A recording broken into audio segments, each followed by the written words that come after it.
My huge respect to this lady. ముందైతే video చూడండి, తర్వాత మాట్లాడుకుందాం.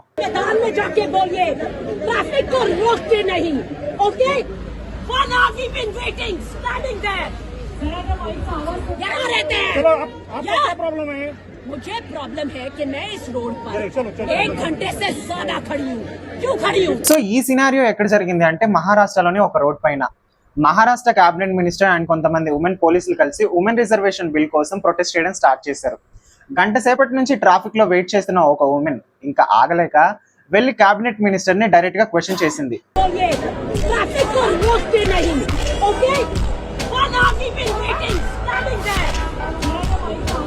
Being a responsible person, this is not the way to do the protest.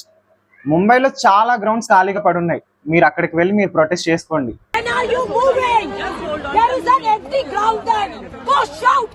Traffic లో చాలా మంది పిల్లలు, పెద్దవాళ్ళు, అంబులెన్సెస్ వెయిట్ చేస్తూ ఉన్నాయి. ఈ విధంగా చేయడం కరెక్ట్ కాదు అని చెప్పేసి చాలా ధైర్యంగా విత్ ఇన్ మినిట్స్ లో ట్రాఫిక్ ని మొత్తం క్లియర్ చేయించింది. సో ఈ స్టోరీ నుంచి మనం నేర్చుకునేది ఏంటి అని అంటే, మన తప్పు లేనప్పుడు అవతలివాడు ఎంత పెద్ద మినిస్టర్ అయినా సరే మనం తిరిగి క్వశ్చన్ చేయొచ్చు, అలాగే చేంజ్ కూడా తీసుకురావచ్చు. ఈ వీడియో అయితే ప్రెసెంట్ సోషల్ మీడియాలో చాలా వైరల్ అవుతుంది. చూసిన ప్రతి ఒక్కళ్ళు they are praising the women. So మీరేమంటారు? Share your views in comments and share the video.